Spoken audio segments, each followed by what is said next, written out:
பார்த்து எல்லாரும் ஆப்ரேஷன் இல்லாமல் இந்த வியாதியை சுகப்படுத்த முடியாது, கேன்சராக கூட இருக்கலாம்னு சொல்லிட்டாங்க. உடனே நாங்கள் ஆஸ்பத்திரி போய் அடையாறில் போய் ஆப்ரேஷன் பண்ணி ரொம்ப ஒரு இக்கட்டான நிலையை விட்டார். இந்த வியாதியாக இருக்கும்போது நான் செபஸ்தியார்கிட்ட தினம் நவநாள் வச்சு வேண்டிக்கிட்டேன், எனக்கு சுகம் கிடைக்கணும், நான் சாட்சி சொல்வேன்னு. ஆனால் ஆப்ரேஷன் மூலம்தான் எனக்கு சுகம் கிடச்சிது. இந்த ஆப்ரேஷன்லேருந்தும் வியாதியிலேருந்தும் காப்பாற்றின செபஸ்தியார் ஆண்டவர் மூலமாக ஆண்டவருக்கு நன்றி சொல்கிறேன். செபஸ்தியார் வாழ்க, அவருடைய நாமம் எங்கும் போற்றப்படுக. இயேசுவுக்கே நன்றி, மரியே வாழ்க.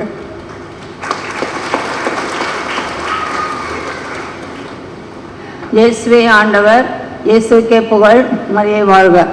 நான் கடந்த மாதம் 20ஆம் தேதி இதே மாதிரி மத்தியான பூசையில் வந்து என்னுடைய மகனுக்காகவும் என்னுடைய மகளுக்காகவும் 2 பேருக்கும் நான் விண்ணப்பங்கள் வைத்து நான் கண்ணீரோடு ஜெபிச்சுட்டு போனேன். அடுத்த மாதம் 20ஆம் தேதி இதே மாதிரி இந்த பூசையில் வந்து நான் சாட்சி சொல்லணும்னு சொல்லி பூசையை ஒப்பு கொடுத்து கண்ணீரோடு ஜெபிச்சுட்டு போனேன்.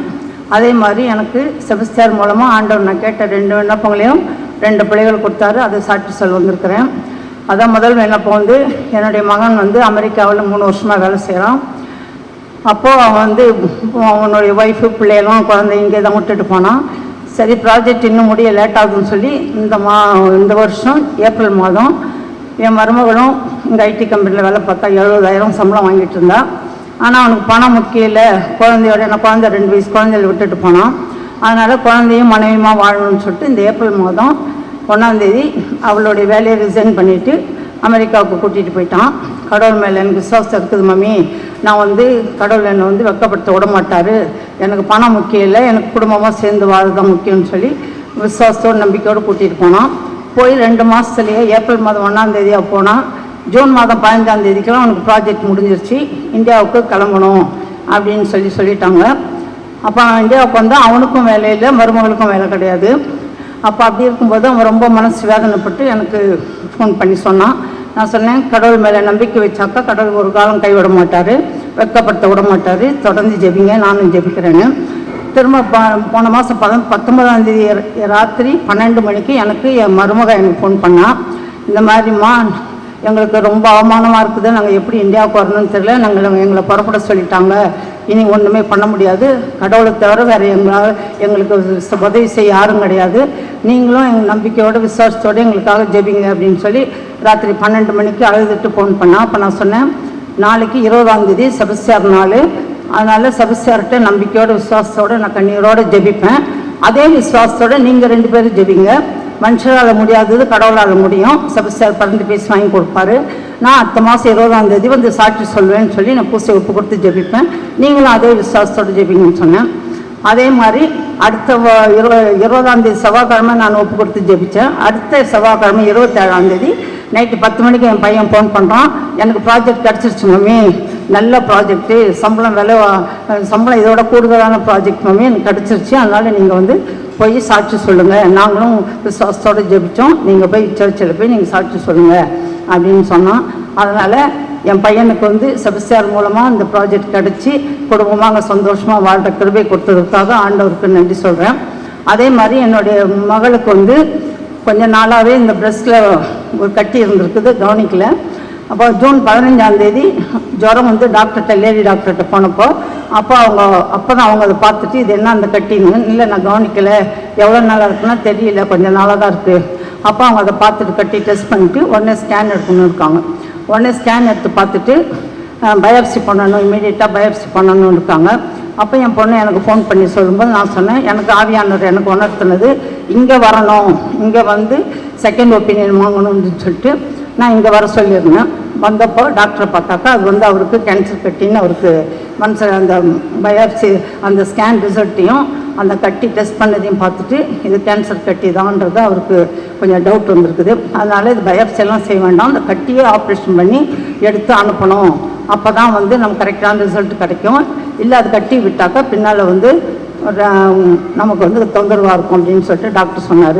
உடனே வந்து 20ஆம் தேதி காலையில் 18ஆம் தேதி டாக்டரை பார்த்தோம். 20ஆம் தேதி காலையில் நான் வந்து இங்கே ஆண்டனி ஹாஸ்பிட்டலில் அட்மிட் பண்ணிவிட்டு மத்தியானம் பூசையில் என் மகளையும் கூட்டிகிட்டு வந்து தான் அங்கே மாசோப்பு கொடுத்து நான் ஜெபிச்சுட்டு போனேன்.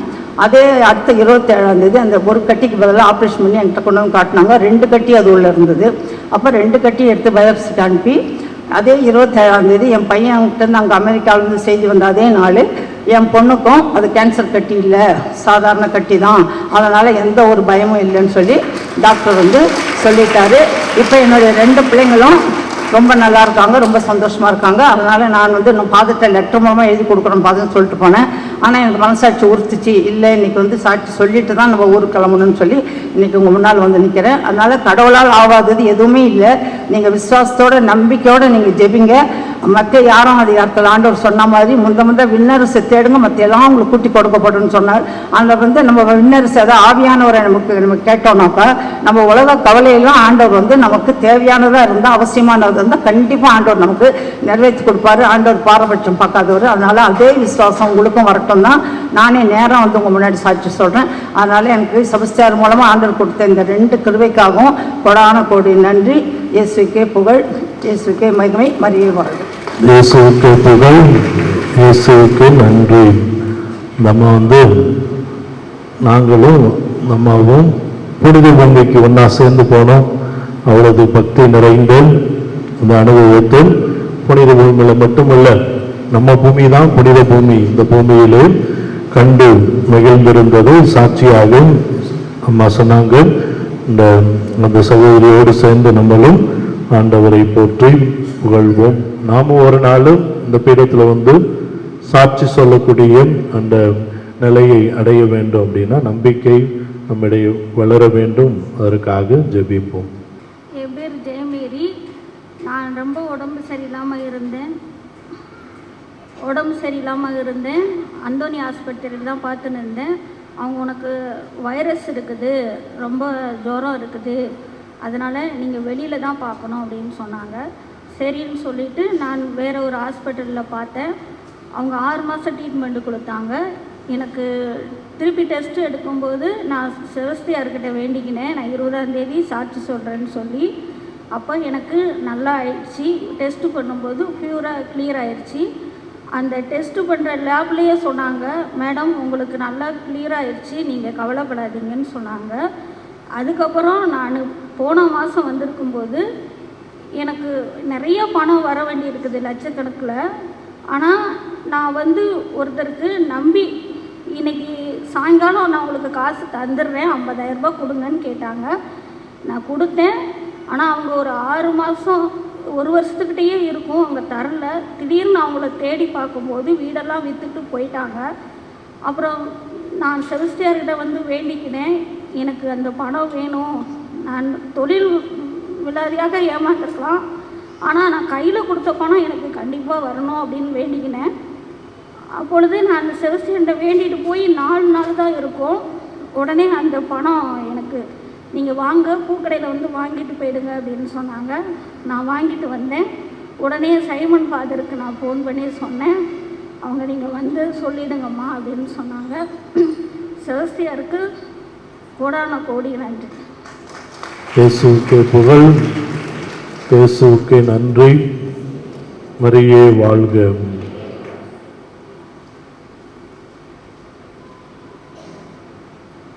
என் பேர் ஜூலி. என் கணவர் பேர் மார்ட்டின் வரதராஜன். கடந்த ஜூலை 9ஆம் தேதி போன ஞாயிறுக்கு முந்தின ஞாயிறு காலையில் ஒரு 2:45 மணிக்கு அவர் எழுந்து பாத்ரூம் போயிட்டு வந்தார். போயிட்டு வந்து உடனே தண்ணி குடிச்சிட்டு படுத்தார். அவர் பொறுக்க ஏறிட்டு இரும்பிட்டே இருந்தார். அப்புறம் பக்கத்தில் படுக்கும்போது நான் என்னங்க இரும்பிட்டே இருக்கீங்கன்னு கேட்டேன். அப்போ உடனே அவர் சொன்னார், எனக்கு பொறுக்க ஏறிடுச்சு அப்படின்னு சொல்லிட்டு. பட் ஆனால் அவர் பேச்சில் வந்து நிதானம் இல்லை, ஒரு மாதிரி உளர்ற மாதிரி பேசினார். அதோடு நான் எழுந்து பொறுக்க ஏறிடுச்சின்னு படுக்காதீங்கன்னு உட்கார வச்சேன். உட்காந்துட்டு இருக்கும் போதே அவர் ஃபுல்லாக உடம்பெல்லாம் வேர்த்து கொட்டுது, அப்படியே ஐஸ் மாதிரி ஆகிடுச்சு அவர் உடம்பு. உடனே என்ன பண்ணுறதுன்னு தெரியாமல் எங்கள் அம்மாவுக்கு கால் பண்ணேன். அவங்க தம்பி 2 பேரும் வந்தாங்க. இங்கே ஆண்டனிஸ் ஹாஸ்பிட்டல் கூட்டிகிட்டு போனால் அவங்க வந்து பக்கவாதம் மாதிரி இருக்குது, நீங்கள் ஸ்டான்லிக்கு எடுத்துகிட்டு போங்க அப்படின்னு சொல்லிட்டாங்க. அப்புறம் அந்த ராத்திரிக்கே ஸ்டான்லி கூட்டிகிட்டு போனாங்க. நானும் ஸ்டான்லிக்கு எங்கள் அப்பா கூட்டிகிட்டு வண்டியில் போயிட்டு இருந்தேன். போகிறதுக்கு முன்னாடியே அவருக்கு CT scan plus blood test எல்லாமே எடுத்து முடிச்சிருந்தாங்க. நான் போய் ஒரு 10 நிமிஷம் ஆகும். டாக்டர் என்னை கூப்பிட்டுட்டு இந்த மாதிரி அவருக்கு வந்து பிரெயினில் வெயின் வெடிச்சிடுச்சு, ஸோ 3 ஹவர் தான் அவர் இருப்பார், காப்பாற்ற முடியாது, நீங்கள் வீட்டுக்கு கூட்டிகிட்டு போயிடுங்க அப்படின்னு சொன்னாங்க. எனக்கு என்ன பண்ணுறதுனே தெரில ஒரு நிமிஷம். ஏன்னா சும்மா பொறுக்கேறுதுன்னு கூட்டிகிட்டு வந்தோம், நான் ஜஸ்ட் பிபி செக் பண்ணலான்னு தான் கூட்டிகிட்டு வந்தேன், இப்படி சொல்கிறாங்கன்னு சொல்லிட்டு ரொம்ப பதட்டமாக இருந்தது, என்ன பண்ணுறதுனே தெரியல. எனக்கு உடனே மொபைல் எடுத்து பார்த்தோன்னா அன்றைக்கி ஃபாதர் சைமன் கிட்ட தான் லாஸ்ட்டு நான் பேசியிருந்தேன். அப்போ உடனே ஃபாதர் சைமனுக்கு நான் கால் பண்ணேன். அப்போது ஃபாதரும் ஃபோன் எடுத்தாங்க. எடுத்துகிட்டு இந்த மாதிரி சொன்ன உடனே நீங்கள் அப்பல்லோ க்ரீன் ஸ்டோர் கூட்டிகிட்டு போவோம் அப்படின்னு சொன்னாங்க. நான் எனக்கு வந்து அங்கே ரோமியோன்னு ஹெச்ஆர் ட்ரெயினிங் மேனேஜர் தெரியும். நான் அவருக்கு கால் பண்ணி பேசுகிறேன், நீ கூட்டிகிட்டு போனேன். நாங்கள் ஆம்புலன்ஸில் ஏற்றி கூட்டிகிட்டு போகிறோம். அப்போ அவருக்கு கிட்டத்தட்ட கான்ஷியஸ் போயிடுச்சு. அவருக்கு ஒரு நிதானமே இல்லை. எனக்கும் ரொம்ப பயமாக இருந்தது. இருந்தாலும் நான் ப்ரே பண்ணிகிட்டே போனேன், செபஸ்டியாரே எவ்வளோ பேருக்கு புதுமை செய்கிறீங்க, என் வாழ்நாளிலே புதுமை செய்யுங்க, நான் உங்களுக்கு வந்து சாட்சியம் பார்க்குறேன்னு. அப்போல கூட்டிகிட்டு போனோம். டாக்டர் 2 டேஸ்க்கு நாங்கள் எதுவும் சொல்ல முடியாது அப்படின்னு சொன்னாங்க. ஆனால் போன உடனே அவருக்கு ட்ரீட்மெண்ட் ஆரம்பித்தாங்க. காலையில் அவருக்கு சிடி எடுக்கும் போது 2 சென்டிமீட்டர் இருந்த அந்த ப்ளீடிங் வந்து ஈவினிங் எம்ஆர்ஐ எடுக்கும் போது 5 சென்டிமீட்டர். கிட்டத்தட்ட 2 டேஸ்க்கு நாங்கள் எதுவுமே சொல்ல முடியாதுமா, 2 டேஸ் கழித்து கூட அவர் கான்ஷியஸ் போயிடும் அப்படின்னு. அந்த செவ்வாய்க்கிழமை ஃபாதர் அந்த 2 டேஸ் டைம் கொடுத்த அன்னைக்கு ஃபாதர்லாம் வந்து ப்ரேயர் பண்ணிவிட்டு அவருக்கு நன்மை கொடுத்துட்டு வந்தாங்க. மறுநாள் காலையில் டாக்டரே வந்து என்கிட்ட சொன்னாங்க, எப்படின்னு எங்களுக்கே ஆச்சரியமாக இருக்குது, நாங்கள் ஆப்ரேஷன்லாம் பண்ணணும் அந்த ஸ்டேஜுக்கு பார்த்தோம், பட் ஆனால் இப்போ அவர் வந்து பிபிஎல்லாம் நார்மல் வந்துடுச்சுன்னு சொல்லிவிட்டு அவரை ஸ்ட்ரோக் வார்ட் சேஞ்ச் பண்ணாங்க. அவருக்காக வந்து அவருக்கு மறுஜென்மம் தான் நான் சொல்ல முடியும். ஏன்னா எல்லாரோட ப்ரேயர் தான் அவரை தாங்கி நிறுத்திச்சுது. கடைசியில் அவர் வந்து 14ஆம் தேதி அவர் டிஸ்சார்ஜ் பண்ணிட்டாங்க. இப்போ கிட்டத்தட்ட அவர் கொஞ்சம் நார்மல் ஆகிட்டுருக்காரு. எனக்காக பரிந்துரை செய்த செபஸ்டியாருக்கும் அன்னை மரியாளுக்கும் கோடான கோடி நன்றி. என் வாழ்நாளில் அதிசயங்களுக்கான செய்த இயேசுவுக்கு கோடான கோடி நன்றி. எனக்காக ப்ரேயர் பண்ண ஃபாதர்ஸ் எல்லா பங்கு மக்களுக்கும் ரொம்ப நன்றி. ஜூலி அவங்க ஹஸ்பண்ட் வரதராஜனுக்காக நம்ம பங்கு ஜெபம் பண்ணது. இந்த அவர் சுகமாகிறதுக்கு முன்பாக வியாழக்கிழமை இதை 12 மணி திருப்பலியிலும் நான் அறிவித்து ஜெபிப்பதை கண்கூடாக கண்டேன். அந்த நவநாள் பலியிலும் ஜெபித்தோம். புனித செபஸ்தியாருடைய நவநாள் பலியில் அந்த நவநாள் பலி முடிந்த பிறகு நன்றி திருப்பலியும் நம்ம வாசித்தோம், வந்து கொடுத்தாங்க. சுகம் பெற்றதற்கு நன்றி என்ற நன்றி திருப்பலியை ஒப்பு கொடுத்தோம். அந்த சகோதரியோடு சேர்ந்து நம்மளும் குணமளிக்கூடிய இயேசுவனுடைய கரத்தை பிடித்து நாம் பின் சென்றால் நமக்கும் நலம் கொடுப்பார். நாம் அந்த நலத்தை பெற்று பிறர் வாழ்வதற்கும் பயனுள்ள ஒரு வாழ்வாக நம்முடைய வாழ்வை அமைத்துக் கொள்ள முயற்சி செய்வோம். அதற்காக ஆண்டவரோடு அந்த சகோதரியோடு சேர்ந்து குடும்பத்தோடு சேர்ந்து நாம் இணைந்து ஆண்டவருக்கு நன்றி சொல்லுவோம். இயேசுவே உமக்கு புகழ், இயேசுவே உமக்கு நன்றி, மரியே வாழ்க. கடந்த 4-5 வருடங்களாக செபஸ்டியார் வழியாக நாங்கள் அநேக புதுமைகளை பெற்றுக்கொண்டுள்ளோம். அதற்கெல்லாம் நன்றி சொன்னால் ஈடாகாது. ஆனால் கடந்த மாதம் என் பேரனுக்காக நாங்கள் சிகாவில் பதிந்து கொண்டிருக்கும்போது அவன் கேட்ட குரூப் கிடைக்கவில்லை. மாறாக அவன் சிறு பையனாக இருக்கிறான். 3 வருட படிப்பை 4 வருடமாக படிக்கட்டும் என்று சொல்லி எஸ்டிசி குரூப்பில் கொடுத்தார்கள். அவனுக்கு அதில் விருப்பமில்லை, பெற்றோர்களுக்கும் விருப்பமில்லை. கடந்த மாதம் நான் அவனை இங்கு அழைத்து வந்து, நீ உருக்கமாக வேண்டு, சிறு பிள்ளைகள் ஜெபத்தை ஆண்டவர் ஏறெடுப்பார் என்று சொல்லி அவனை கூட்டி வந்து அவனுக்காகவும் ஜெபித்தோம். அவனும் ஜெபித்தான். நாங்கள் நினைத்து கூட பார்க்கவில்லை. ஒரே வாரத்தில் எங்களுக்கு மீண்டும் அவன் கேட்ட குரூப்பே கிடைத்து நாங்கள் உடனே பணம் கொட்டி நீங்கள் அதில் சேரும்படி சொன்னார்கள் ஃபாதர். அதற்காக இறைவா கோடான கோடி நன்றி கூறுகிறோம். நாங்கள் எண்ணில் அடங்காத அதிசயங்களை செய்ததற்காகவும் இந்த மகனுக்கு அந்த இடத்தில் நீர் படிக்க வாய்ப்பு கொடுத்ததற்காக நமக்கு நன்றி கூறுகிறோம். நீர் விசுவசித்தால் தேவனுடைய மகிமையை காண்பாய் என்று சொன்ன தகப்பன் வழியாக நாங்கள் விசுவாசத்தோடு கேட்டோம், பெற்றுக்கொண்டோம் என்று நன்றி கூறுகிறோம். நன்றி. இயேசுவுக்கு புகழ், இயேசுவுக்கு நன்றி, மரியே வாழ்க. இயேசுக்கே புகழ், மரியே வாழ்க. என் மகளுக்கு ஒரு பெண் குழந்தை இருக்குது, 6 வயசு ஆயிடுச்சு. அதுக்கப்புறம் 6 வருஷமாக குழந்தையே இல்லாத நாங்கள் பெறாத்திக்கினே இருந்தோம். எல்லா வேளாங்கண்ணிக்கு, அங்கே குழந்தைய கோயிலுக்கு, இங்கே செபஸ்டியாருக்கு எல்லாருக்கும் பெறாத்தின்னு இருந்தோம். அதுக்கப்புறம் என் குழந்தை மகன் உண்டானா. ஆனால் உண்டாகியும் 3 மாதம் வரலும் ப்ளீடிங் போயிட்டே இருந்தது. டாக்டர்கிட்ட போய் செக் பண்ணதுக்கு இல்லை, இது சந்தேகம்தான் அப்படின்னு சொல்லிட்டாங்க. எங்களுக்கு ரொம்ப மனசு கஷ்டமாயிடுச்சு. என்னடா இது 6 வருஷம் பொறுத்து கொடுத்தோம், இப்படி கஷ்டத்தோடு இருக்குதே அப்படின்னு சொல்லிட்டு என் மகளுக்கும் அழுதுட்டு அவ்வளோ. நான் ஒரே வார்த்தை சொன்னேன், ஆண்டவர் மேலே நம்பிக்கை வை, அவர் உனக்கு 6 வருஷம் பொறுத்து கொடுத்துருக்காரு, அதை அவர் காப்பாற்றுவார். செபஸ்டியார்கிட்ட போய் நீ ஜபம் பண்ணு, உனக்கு நல்லதே நடக்கும்னு நான் சொன்னேன். என் மகளுக்கு சொல்லி என் மகளை மாதம் மாதம் கூப்பிட்டு வரேங்க. இப்போ 5 மாதம் ஆயிடுச்சு, அவளுக்கு எந்த ஒரு ப்ராப்ளமும் இல்லை, நல்லா இருக்கா. அந்த இயேசுக்கே புகழ், மரியே வாழ்க. Praise the Lord. Hallelujah. இயேசுவுக்கே புகழ், இயேசுவுக்கே நன்றி, மரியே வாழ்க. மரியே வாழ்க, இயேசுக்கே புகழ். இது நான் வீடு கட்டணும்னு ரொம்ப நாளாக ஆண்டவர் 2 வேண்டியும் கண்டோம். அதே போல் எங்களுக்கு வீடு நல்லபடியாக இப்போ கட்டி முடித்து கொடுத்தாரு. அதே போல் சனி ஞாயிறு நம்ம வீடு கூடி போனோம். ஆண்டவர் அன்னைக்கு இந்த 2 நாள்லேயும் மழை வராமல் இருக்கணும், வர மக்கள் குறையில்லாத போகணும்னு சொன்னேன். அதே பிரகாரம் எந்த ஒரு குறைபாடு இல்லாமல் நல்லபடியாக நடத்தி கொடுத்தாரு. மரியே வாழ்க, இயேசுக்கே புகழ், மரியே வாழ்க. இயேசுவுக்கே புகழ், இயேசுவுக்கே நன்றி, மரியே வாழ்க. எனது பெயர் அருணா செபாஸ்டியன். அசிசி நகர் பங்கிலிருந்து வரேன். ஒரு சகோதரி என்னிடந்து கொஞ்சம் கடனாக ஒரு 2.5 பவுன் வாங்கியிருந்தாங்க. வாங்கிட்டு போன மார்ச்சில் வாங்கினாங்க. இந்த போன ஆகஸ்டில் அவங்க இறந்து போனாங்க. அவங்கள்ட்ட பிள்ளைகள் இருக்காங்க. அவங்க எந்த வித தகவலும் இல்லாதபடி நான் கடவுளை குறித்து கொடுத்தேன். ஆண்டவரே உங்களுக்கு தெரியும், நீங்கள் தான் அதை எனக்கு வாங்கி கொடுக்குறீங்கன்னு சொல்லிட்டு. அப்போ அவங்க இறந்தது பிறகு நான் போயிருக்கும்போது அந்த வீட்டில் கொஞ்சம் சொன்னேன், பிள்ளைகளே நீ கொஞ்சம் கொடுத்துருங்க அப்படின்னு சொல்லிட்டு.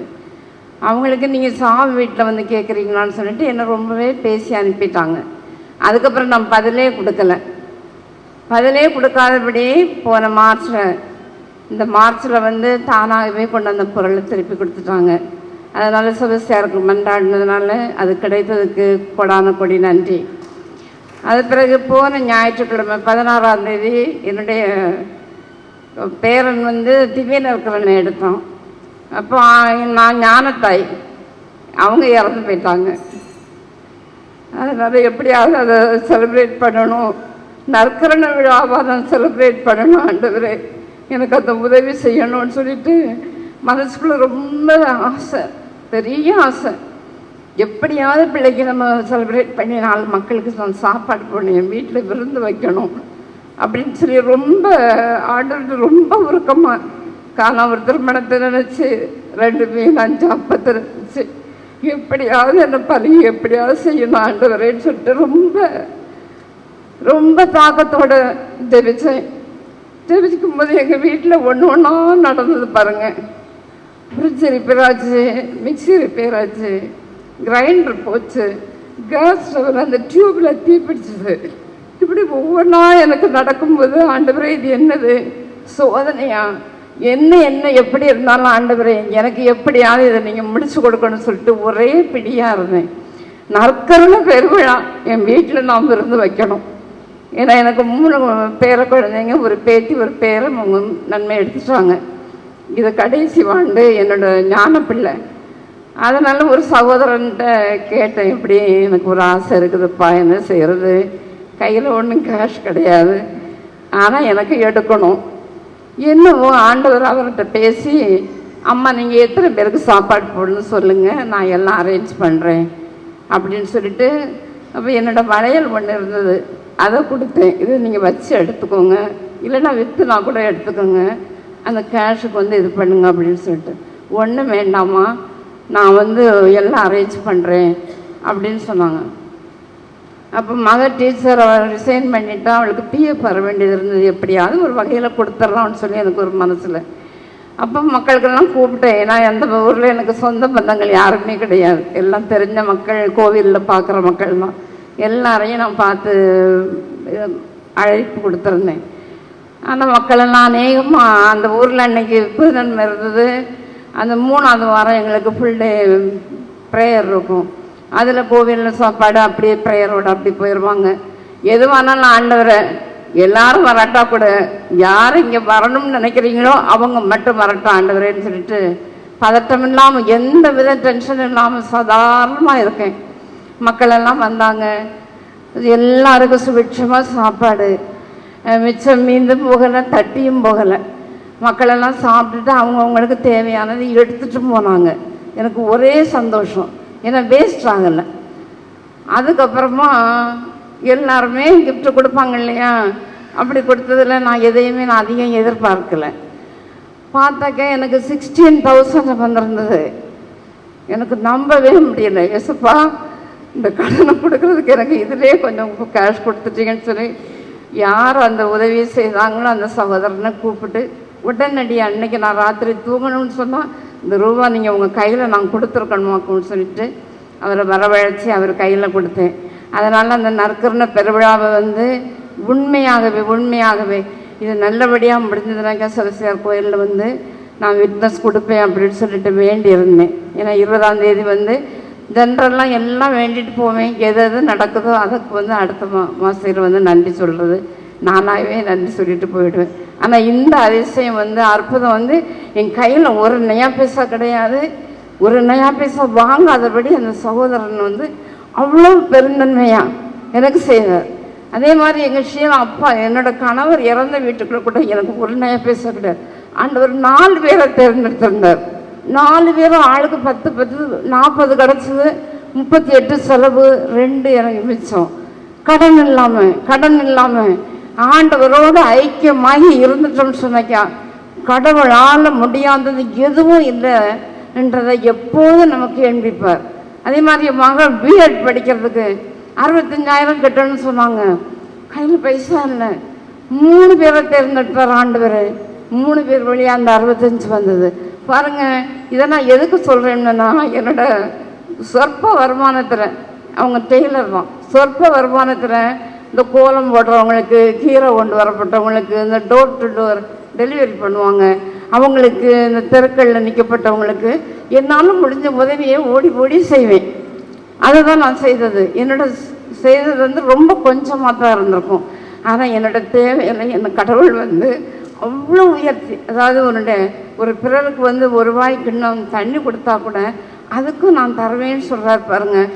என்னோட முழு வாழ்க்கையில் செய்த சின்ன அதாவது நல்ல மனம் சந்தோஷமாக. இப்போ ஒருத்தர் வந்துட்டாங்கன்னா என்னோட சாப்பாடை போட்டு நான் பேசாத இருந்துப்பேன்.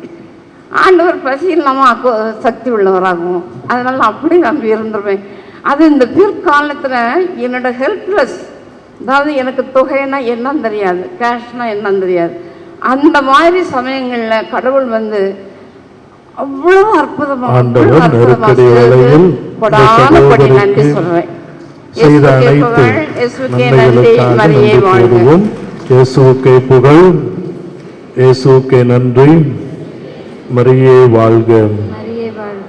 இன்னைக்கு நம்ம எல்லாம் இந்த 20ஆம் தேதியில நவநாளில் பங்கெடுத்து புனித செபஸ்தியாருடைய திருவிழா நாளை ஒவ்வொரு மாதமும் சிறப்பித்துக் கொண்டு வருகின்றோம் என்றால், ஆண்டவர் அன்று ஒருவரை பங்கு தந்தையாக குறித்து நம் ஒவ்வொருவருக்கும் அருத்தந்தை சங்கராயன் அவரை இங்கே நமது மத்தியில் ஆன்மீக வழிகாட்டியாக அன்று அவரை நியமித்து நமக்கு இந்த அரிய வாய்ப்பை அவர் வழியாக பெற்றுத்தந்திருக்கின்றார். அருத்தந்தை சங்கராயன் அவர்கள் இப்பொழுது நம்மோடு அவர் சாட்சி சொல்வார். அதிசயங்களையும் அற்புதங்களையும் செய்கின்ற நம் ஆண்டவர் நம்மோடு இருக்கின்றார், நம் நடுவில் இருக்கின்றார். Praise the Lord. Hallelujah. இயேசுவுக்கே புகழ், மரியே வாழ்க. அன்பார்ந்தவர்களே, உங்களிடமிருந்து இத்தனை பேர் இங்கு சாட்சி சொல்லும் பொழுது எனக்கு என்ன சொல்றதுன்னு தெரியல. ஆண்டவர் ஒவ்வொருவரையும் தனிப்பட்ட முறையில் தொட்டு ஆசீர்வதித்து அவர்களை வழிநடத்தி வருகின்றார். எத்தனையோ நபர்களை ஆண்டவர் ஆசீர்வதித்திருக்கின்றார். பல பேர் உணர்ந்திருக்கின்றோம், இன்னும் நிறைய பேர் உணரவில்லை. எத்தனையோ நபர்கள் நாம் இன்னும் உணராமல் இருக்கின்றோம். ஒவ்வொரு நிகழ்வையும் எடுத்து பாருங்கள், அதில் ஆண்டவர் இருக்கின்றார். நமது பங்கிலே பணி செய்து கொண்டு வருகின்ற ஜூலி அவர்கள் சாட்சி சொல்லும் பொழுது பல நிகழ்வுகள் எனது மனதில் பட்டது. ஜூலி இங்கு பல வருடங்களாக பணி செய்து கொண்டு வருகின்றார். அவருடைய கணவர் வரதராஜன் இந்த அளவிற்கு ஒரு மோசமான சூழ்நிலையில் அவர் இருந்த பொழுது அந்த செய்தி எல்லோருக்கும் அனுப்பப்பட்டது. நான் அப்பொழுது ஒரு மீட்டிங்கில் இருந்தேன் இந்தோனேஷியாவில். வாட்ஸ்அப் வழியாக, ஃபேஸ்புக் வழியாக அந்த செய்தியை நான் படித்தேன். படித்தவுடன் முதலில் நான் ஜெபித்தது, ஆண்டவரை அவரை தொட்டு ஆசீர்வதியும், வரதராஜனை தொட்டு ஆசீர்வதியும். அந்த நிகழ்வு என்னவென்றால், இந்த ஃபேஸ்புக்கில் Julie husband Varadarajan is in ICU. ரொம்ப ஷாக்காக இருந்தது. உடனே நான் ஃபாதர் அமல்தாஸ் அவரிடம் தொடர்பு கொண்டேன். அவர் சொன்னார், ஆமா ஜெபியுங்கள் சொன்னார். அந்த செய்தி பல அருட்தந்தைகளிடம் பரப்பப்பட்டது. நிறைய பேர் ஜெபித்தார்கள். ஜூலிக்கு தெரியாது எத்தனை பேர் ஜெபித்தார்கள் என்று. ஆனால் நிறைய அருட்தந்தைகள் அருட்சகோதரிகள் ஜெபித்தார்கள். ஜெபம் வழியாக ஆண்டவர் அவரை தொட்டார், ஆசீர்வதித்தார்.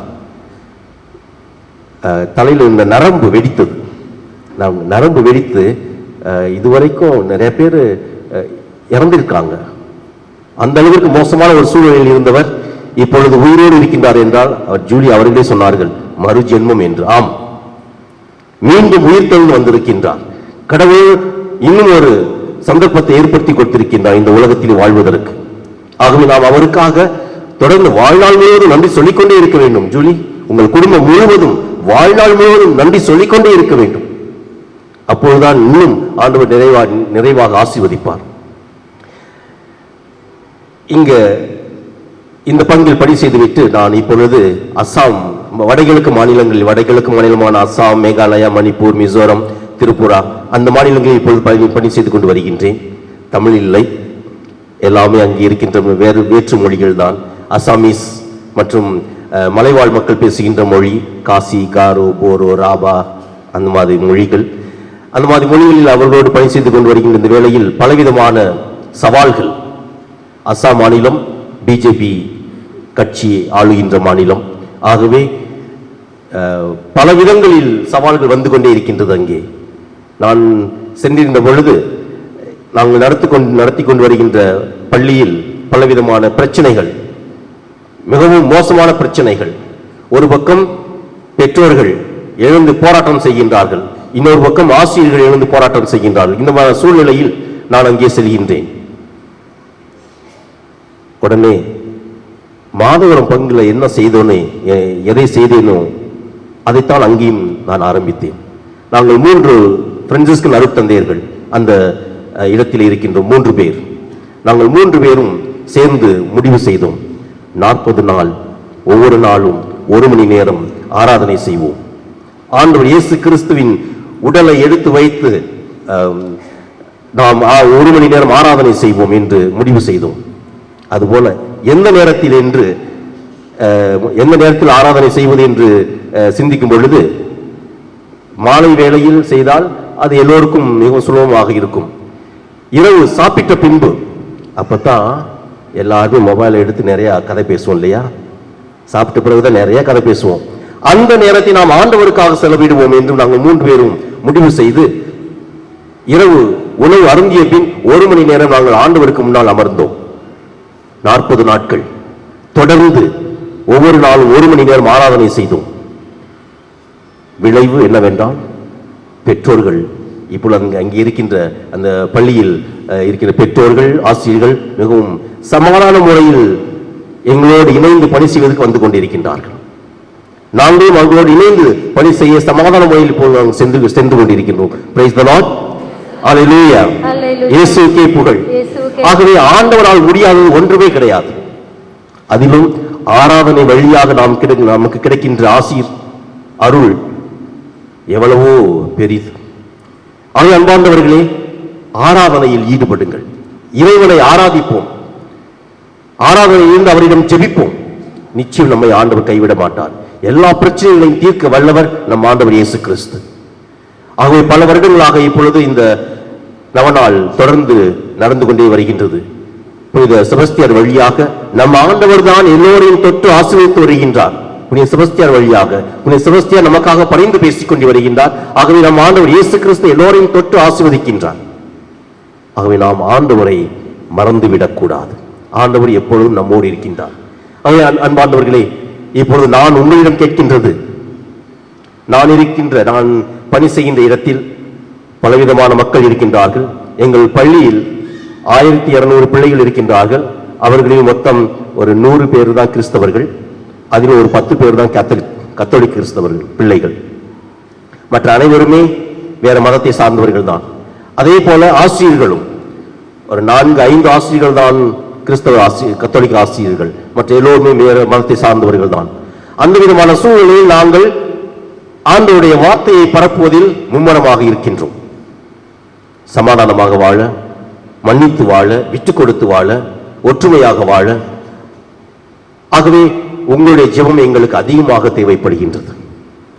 எங்களுக்கு மட்டுமல்ல, அந்த பகுதியிலே வடகிழக்கு மாநிலங்களிலே பணி செய்கின்ற அனைத்து அருட்தந்தையர்களுக்கும், ஆயர்களுக்கும், கன்னியர்களுக்கும், மற்ற பொதுநிலையர்களுக்கும் மிகவும் அதிகமாக உங்களுடைய ஜெபம் தேவைப்படுகின்றது.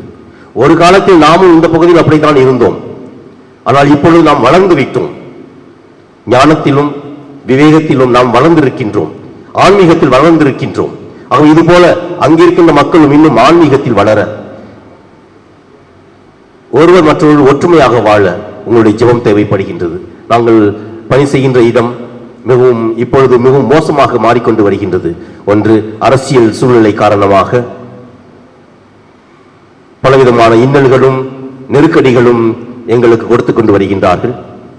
அரசியல் ரீதியாக பள்ளிகளிலே ஃபாதர் சிஸ்டர்ஸ்களை ஃபாதரும் கூப்பிடக்கூடாது, சிஸ்டரும் கூப்பிடக்கூடாது. ஃபாதர் வந்து சார் சாருன்னு தான் கூப்பிடுவாங்க, எங்களை சிஸ்டர்களை மேடம் தான் கூப்பிடுவாங்க. மாற்றிக்கொண்டு வருகின்றார்கள். பள்ளியில் எந்த விதமான அடையாளங்களும் கிறிஸ்துவ அடையாளங்களும் கிடையாது. நான் சென்ற பொழுது பள்ளியில் பார்த்தேன், எந்த விதமான கிறிஸ்துவ அடையாளமே கிடையாது. ஆசிரியர்களை அழைத்து பேசினேன், பெற்றோர்களை அழைத்து பேசினேன். பேசிய பிறகு புனித அந்தோனியார் பள்ளி, செயின்ட் ஆண்டனி ஸ்கூல் எங்களுடைய பள்ளி, அது ஒரு பெரிய அந்தோனியார் சிலுவத்தை வாங்கி பள்ளிக்கூடத்துக்கு முன்னால் ஸ்டேஜ் மேலே நிறுவினோம். அந்தோனியார் சிலுவத்தை முதலில் பலவிதமான எதிர்ப்புகள் வந்தது. ஆனால் அந்த எதிர்ப்புகள் எல்லாம் அப்படியே குறைந்து விட்டது. இப்பொழுது அங்கே பள்ளிக்கு வருகின்ற சிறுவர்களும் மற்றவர்களும் காலையில் வரும்போது ஒரு பூ கொண்டு வந்து அந்தோனியார் முன்னால் பூ வைத்து ஜெபித்து விட்டு செல்கின்றார்கள். இறைவன் யாரை எப்பொழுது எப்படி தொடுவார் என்று நாம் சொல்ல முடியாது. ஆனால் நாம் நமது கடமையை செய்து கொண்டே இருந்தோம் என்றால், இறைவனிடம் ஜெபித்துக் கொண்டே இருந்தோம் என்றால், நேர்மையாக வாழ்ந்தோம் என்றால், அன்போடு பாசத்தோடு வாழ்ந்தோம் என்றால், நிச்சயம் கடவுள் நம்மையும் தொடுவார், அடுத்து மற்றவர்களையும் தொடுவார். அதுபோல எங்கள் பள்ளியில் நான் சொன்னது போல மற்ற எந்த ஒரு அடையாளங்களும் கிடையாது. ஒவ்வொரு கிளாஸ் ரூமிலும் சிலுவையை எடுத்து வைத்தோம். ஒவ்வொரு வகுப்பறையிலும் சிலுவையை வைத்தோம். ஆம், அதற்கு முன்னால் பலவிதமான ஏற்பாடுகள், தயாரிப்புகள் நடந்தது. ஒவ்வொருவரையும் தனிப்பட்ட முறையில் சந்தித்து இயேசு யார், பைபிள் என்றால் என்ன என்பதை ஒவ்வொரு தனிப்பட்ட முறையில் அவர்களோடு நாங்கள் பகிர்ந்து கொண்டோம். அதைவிட முக்கியமானது என்னவென்றால், நான் தனிப்பட்ட முறையில் ஒவ்வொருடைய பெற்றோர்களுடைய வீட்டிற்கு சென்று அவர்களுடைய மொழியில் இயேசுவை பற்றி அவர்களுக்கு எடுத்துரைத்து, கிறிஸ்தவர்கள் யார், இயேசு யார், ஏன் கிறிஸ்தவர்கள் இந்த விதமான வாழ்க்கை வாழ்கின்றார்கள் என்பதை அவர்கள் தனிப்பட்ட முறையில் அவர்களுடைய வீட்டிற்கு சென்று எடுத்துரைக்கும் பொழுதுதான் அவர்கள், ஆஹா, இப்பேற்பட்ட பெரிய கடவுள் இருக்கின்றாரே. ஆம், நிறைய பேர் நமது கடவுளை பற்றி தெரியாமல் இருக்கின்றார்கள்.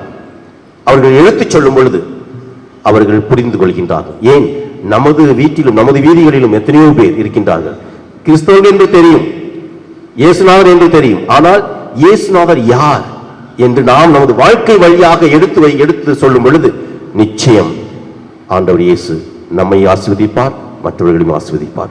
தொடர்ந்து ஜெபிப்போம். இங்குள்ள தந்தையர்களுக்காக ஜெபிப்போம். இப்பொழுது தந்தையர்கள் எடுத்து வருகின்ற பலவிதமான பணிகள் இங்கே நடந்து கொண்டு வருகின்றது. கட்டட பணிகள், ஆலய பணிகள் நடந்து கொண்டு வருகின்றது. அந்த பணிகளுக்காக ஜெபிப்போம், கை கொடுப்போம், அவர்களுக்கு உதவி செய்வோம். இறைவன் நம் ஒவ்வொருவரையும் ஆசீர்வதிப்பாராக. ஆமீன். Praise the Lord.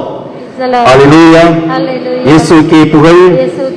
மரியே வாழ்க. மரியே வாழ்க.